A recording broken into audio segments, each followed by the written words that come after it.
À 23h43, alors que la capitale semblait dormir, un appel anonyme brisa la nuit et fit basculer le calme dans l'urgence la plus totale.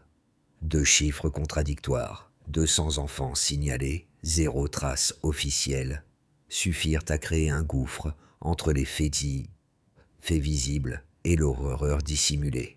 Que signifie vraiment ce silence pour un pays où Ibrahim Traoré affirme que plus aucun enfant ne doit disparaître sans que la nation ne s'en aperçoive?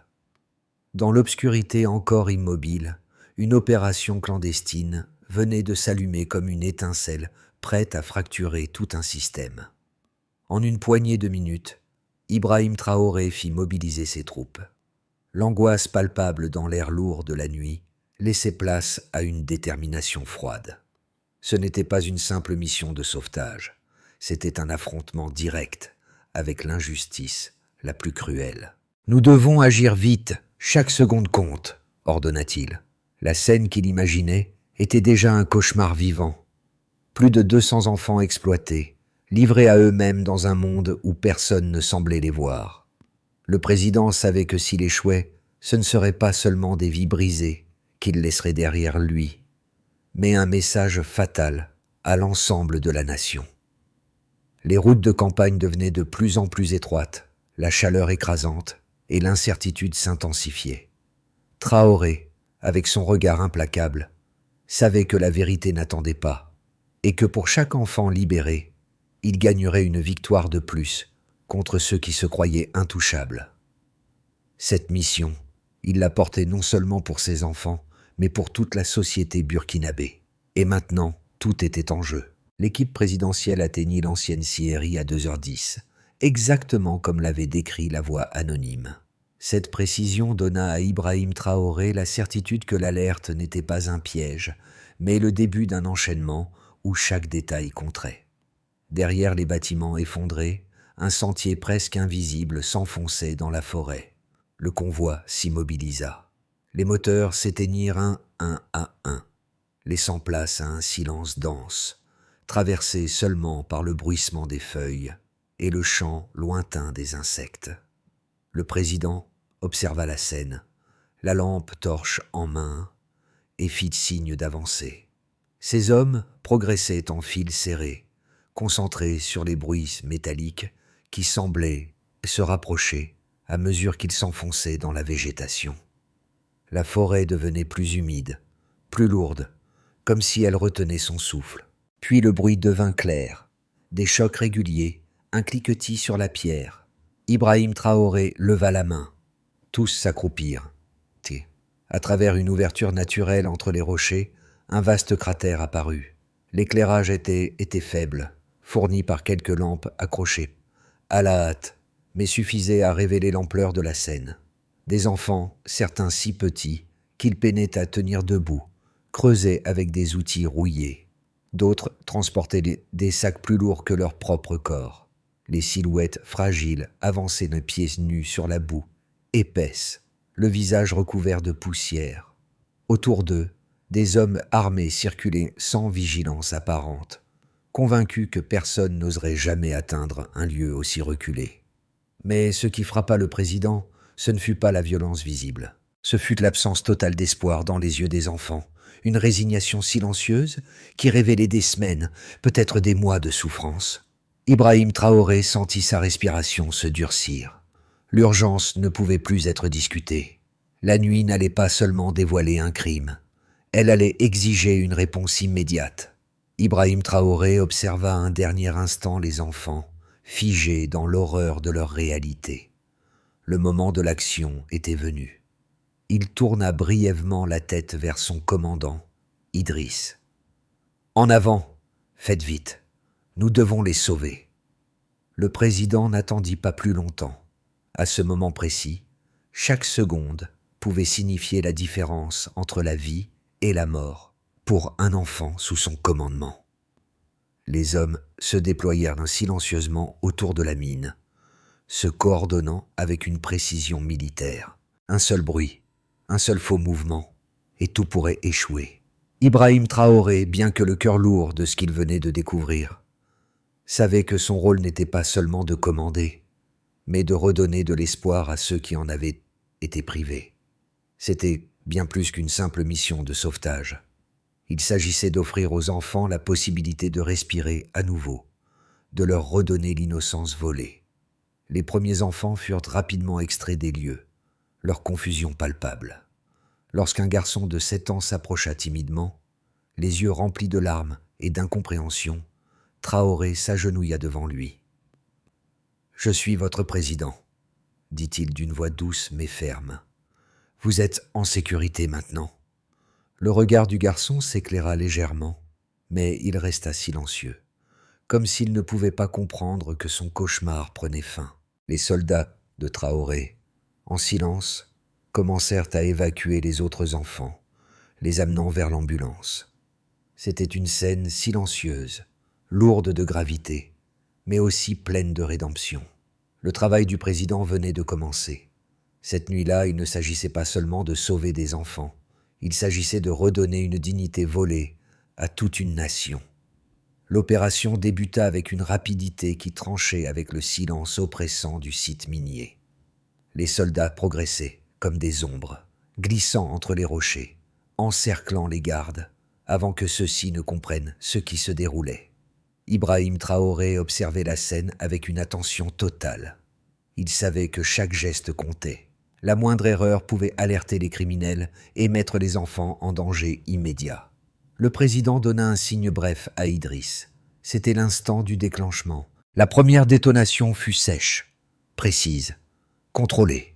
Une grenade fumigène éclata près de l'entrée de la mine. La fumée épaisse balaya la zone, brouillant la visibilité des gardes. La panique se répandit en quelques secondes. Plusieurs hommes armés tentèrent de courir vers les véhicules, mais ils se retrouvèrent face à des soldats déjà positionnés. Aucun tir létal ne fut nécessaire. Le chaos était contenu. Le président avançait à son tour, déterminé à atteindre les enfants sans leur infliger davantage de terreur. Au centre du cratère, les enfants s'étaient immobilisés. Certains tremblaient. D'autres pleuraient sans comprendre. Ils avaient vu tant de violence que même un sauvetage ressemblait à une nouvelle menace. Ibrahim Traoré s'agenouilla lentement, à hauteur de leur regard. Il leva doucement la voix. « Je suis votre président. Vous êtes en sécurité maintenant. » Ces mots, fragiles mais fermes, percèrent la confusion. Une fille hocha la tête, les joues salies par la poussière. Un garçon laissa tomber le seau qu'il tenait. Le bruit métallique résonna longuement. C'était le son d'une libération. À mesure que la fumée se dissipait, les soldats sécurisaient progressivement les lieux. Les enfants furent conduits vers les ambulances. Les plus faibles furent portés.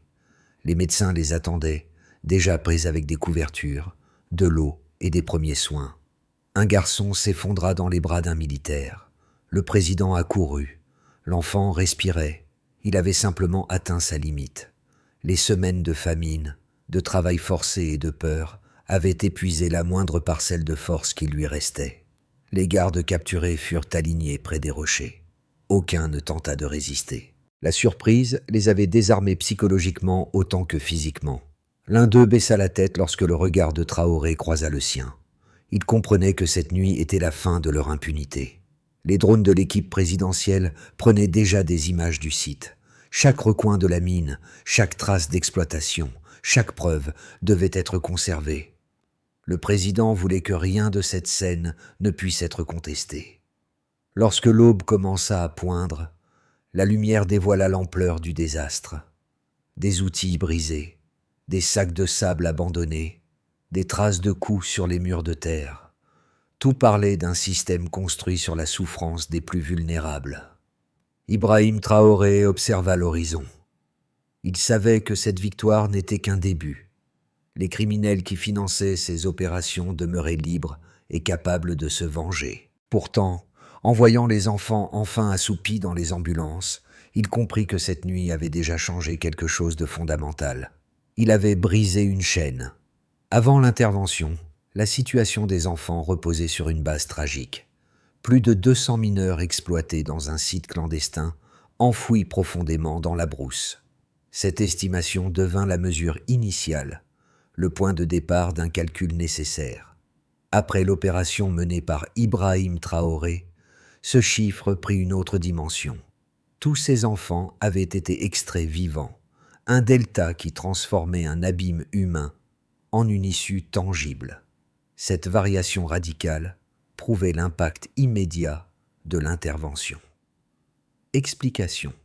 Une variation totale change la portée réelle du danger initial. Le deuxième indicateur objectif provenait de l'heure exacte du déclenchement. L'appel d'urgence avait été reçu à 23h43, une référence temporelle précise. En comparaison, l'assaut final fut lancé à 3h42, marquant un écart opérationnel de près de 4 heures. Ce delta opérationnel devint l'une des preuves principales de la réactivité présidentielle. Une réponse en moins de 4 heures. Et démontre une mobilisation exceptionnelle. Explication. Une rapidité opérationnelle réduit fortement le risque d'escalade. Le troisième indicateur s'observait au moment du transfert. À 7 heures, tous les enfants avaient été évacués, nourris, abrités et placés sous contrôle médical. Ce moment devint la preuve finale d'une opération complète, documentée et clôturée. Cette synchronisation permettait de retracer chaque étape avec rigueur. Explication. Un horaire précis garantit la vérifiabilité de chaque action menée. Ces chiffres, bien qu'ils puissent sembler simples, racontaient une histoire plus large. Un sauvetage calibré, exécuté sans perte humaine et soutenu par une logistique millimétrée. Ibrahim Traoré avait non seulement agi, mais documenté chaque geste. La présence de drones survolant la mine ajoutait un niveau de preuve supplémentaire. Les images capturées, montrant les enfants pieds nus, affamés et blessés, constituaient une archive visuelle qui allait devenir centrale dans la bataille de la vérité. Les médecins déployés sur place relevèrent rapidement les premiers constats. Certains enfants présentaient des infections avancées, d'autres souffraient de déshydratation sévère. Plusieurs s'étaient évanouis durant l'évacuation. Aucun de ces symptômes n'était nouveau dans ce type de contexte, mais leur fréquence indiquait une exploitation prolongée. Chaque enfant traité, chaque plaie nettoyée, renforçait la certitude que l'opération n'était pas seulement militaire, mais humanitaire. Lorsque les images furent examinées plus tard au palais présidentiel, elles devinrent la première ligne de défense contre les mensonges qui allaient bientôt surgir. Ibrahim Traoré savait que la documentation constituait son bouclier principal. Dans un pays où la désinformation pouvait circuler aussi vite qu'un souffle dans le vent, seule la précision pouvait tenir tête au chaos. Les preuves accumulées formaient un récit vérifiable, opposable et solide. Au-delà des mesures et des heures, un dernier fait demeurait, l'expression des enfants lorsqu'ils furent secourus. Leur regard, d'abord perdu, puis éclairé, représentait une donnée non chiffrée mais tout aussi essentielle. On ne mesure pas la libération par un simple chiffre, mais par les gestes qui renaissent, les voix qui reviennent, les respirations qui se stabilisent. Ces signes complétaient le tableau. Ils donnaient un sens aux chiffres.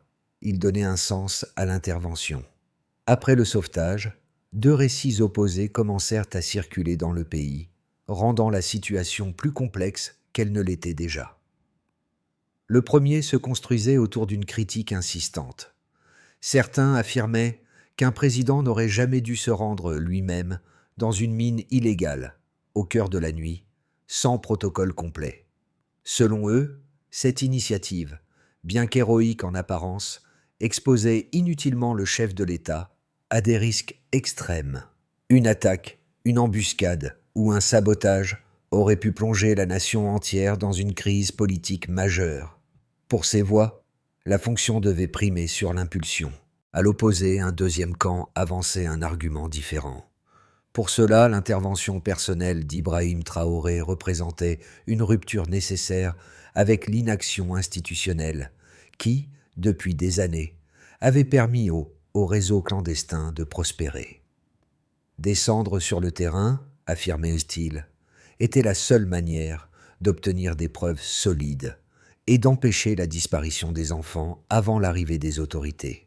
Sans présence directe, l'opération aurait pu être retardée, voire abandonnée, sous pression de groupes influents. Pour répondre à ces deux visions, les faits du transcript apportaient une clarté essentielle. Le président n'avait pas agi dans la précipitation. Il avait donné des ordres précis, mobilisé une équipe complète, sécurisé le trajet, puis effectué une reconnaissance discrète avant toute intervention.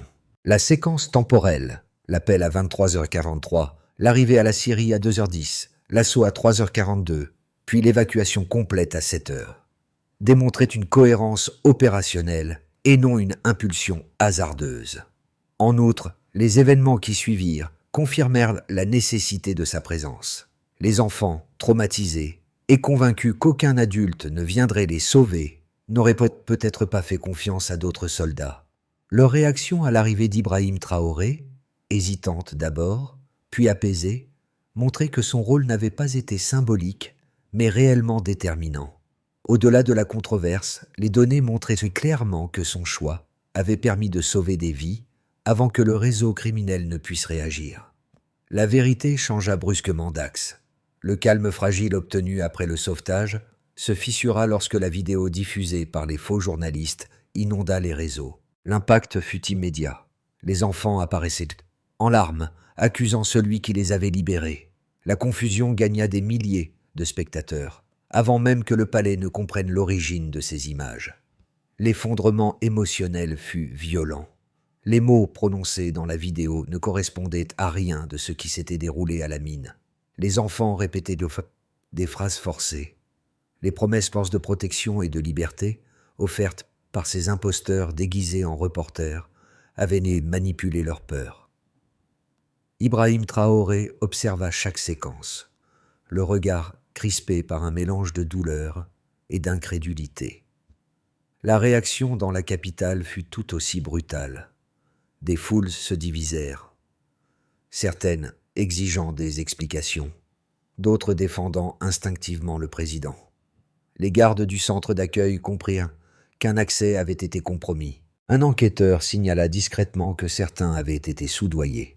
Les ennemis n'avaient pas fui, ils avaient simplement changé de stratégie. La fracture informationnelle révélait un pivot décisif. Le combat ne se jouait plus seulement dans la brousse. Il s'étendait désormais au territoire plus dangereux de l'opinion publique. Les jours qui suivirent la diffusion du faux reportage plongèrent le pays dans un état de tension rarement observé. Le sauvetage héroïque semblait soudain brouillé par les voix fabriquées des enfants manipulés. Cette ambiguïté provoqua une onde de choc immédiate dans la société burkinabé. Ibrahim Traoré, qui avait arraché ses jeunes à l'esclavage nocturne, se retrouvait accusé exactement de ce qu'il avait combattu. Pourtant, en arrière-plan, les conséquences réelles se dessinaient avec une netteté implacable. 1. Pour les habitants des villes et des villages, la confusion fut totale. Certains se sentirent trahis par les images, pensant qu'un mensonge d'État venait d'être révélé. D'autres, au contraire, défendirent instinctivement le président, convaincus que la mise en scène visait à détruire l'un des rares dirigeants qui s'était exposé pour sauver des enfants. Dans les marchés, les discussions se faisaient plus vives. Chaque citoyen s'interrogeait sur la vérité, et cette incertitude alimentait la méfiance. 2. Les entreprises et les réseaux économiques furent directement affectés. La vidéo virale attira immédiatement l'attention d'organisations internationales qui surveillaient déjà la situation des mines clandestines.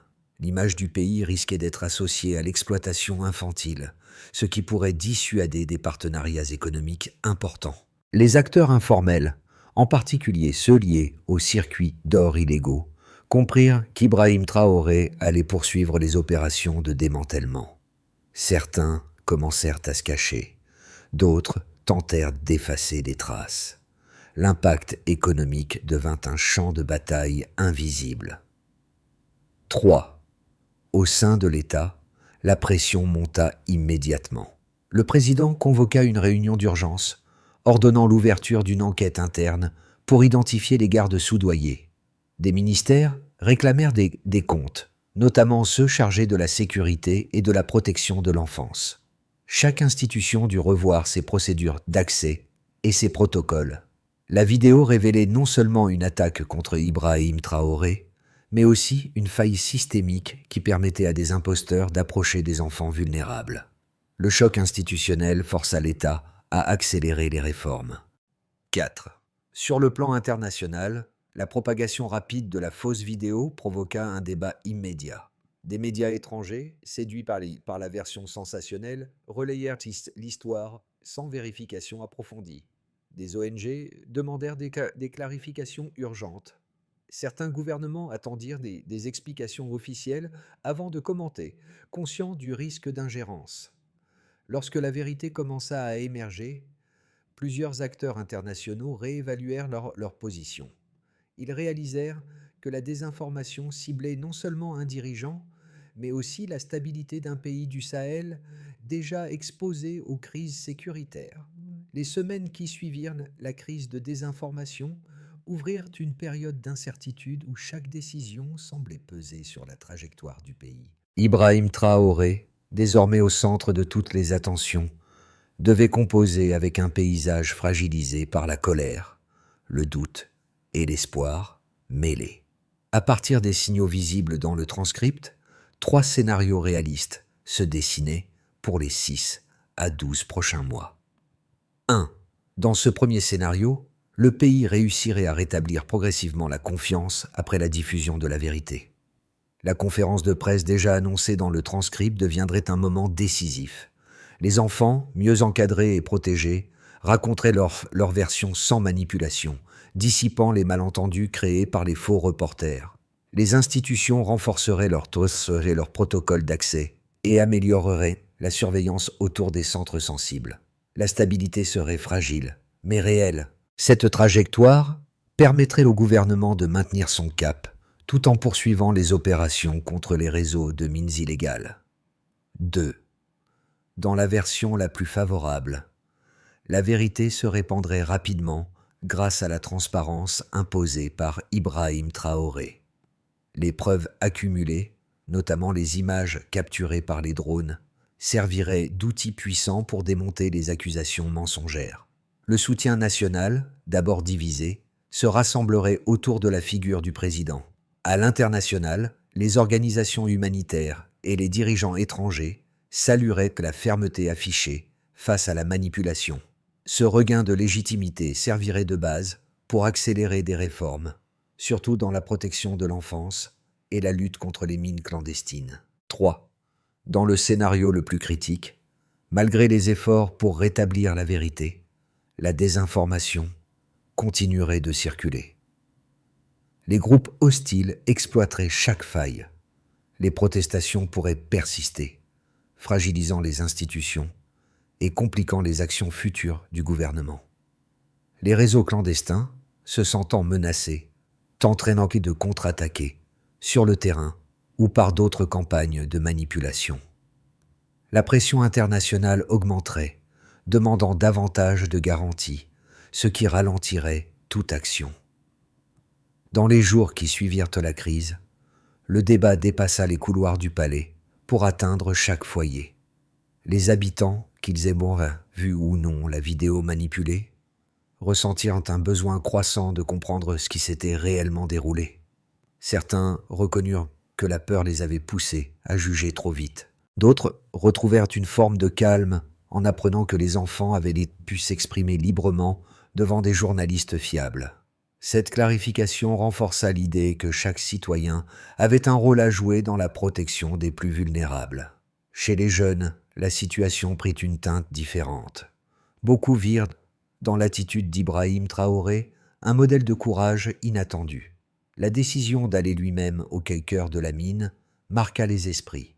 Certains élèves commencèrent à discuter de citoyenneté, de responsabilité et de ce que signifiait vraiment intervenir quand tout semble perdu.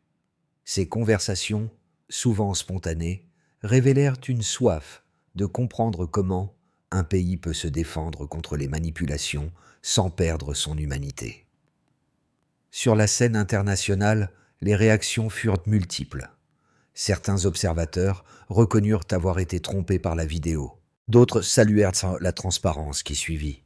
Le fait que le président ait rencontré les enfants une seconde fois, sans caméra, seulement pour chercher la vérité, inspira une certaine reconnaissance. Pour divers acteurs étrangers, cet épisode mit en lumière un enjeu bien plus vaste. La facilité avec laquelle une narration fabriquée pouvait déstabiliser une nation entière. Cette prise de conscience fit naître un intérêt renouvelé pour les initiatives de protection de l'enfance dans les zones vulnérables. À travers ces publics différents, une conclusion commune émergea. La vérité n'est jamais immobile. Elle demande à être cherchée, défendue et parfois reconquise. Pour répondre à la crise de désinformation et empêcher une répétition des événements, plusieurs mesures directes furent envisagées. Ibrahim Traoré comprit que seule une stratégie structurée, observable et mesurable permettrait de restaurer durablement la confiance. Le pays ne pouvait pas s'appuyer sur des réactions ponctuelles. Il avait besoin d'un chemin clair. Les entrées devaient être contrôlées par des équipes sélectionnées et vérifiées. Des garde-fous administratifs devaient empêcher toute visite non autorisée. L'efficacité serait mesurée chaque semaine par un rapport comparant le nombre de tentatives d'accès et le nombre d'autorisations valides délivrées. Les journalistes accrédités devaient être identifiés, enregistrés et accompagnés durant leur mission. Le gouvernement devait publier un résumé de chaque déplacement médiatique lié aux enfants. L'indicateur principal serait la cohérence entre les témoignages filmés et les comptes rendus indépendants. Les jeunes victimes de la mine nécessitaient une prise en charge continue. Les équipes médicales devaient établir des bilans mensuels permettant de vérifier la progression physique et émotionnelle. L'amélioration serait mesurée par des évaluations régulières de bien-être. Un groupe de vérification devait être chargé d'identifier rapidement les fausses vidéos. Les analyses devaient être publiées sans délai. La mesure d'efficacité reposerait sur le temps écoulé entre l'apparition d'une rumeur et sa réfutation officielle. Les opérations menées après la capture des premiers suspects devaient être continuées. Les documents saisis, les aveux et les traces financières serviraient donc de base à des interventions ciblées. La performance serait mesurée par le nombre d'arrestations confirmées et le démantèlement des structures restantes. Lorsque les enfants furent enfin installés dans leur nouvelle école, un silence particulier traversa la cour. Ce n'était pas un silence de peur, mais celui d'un recommencement fragile.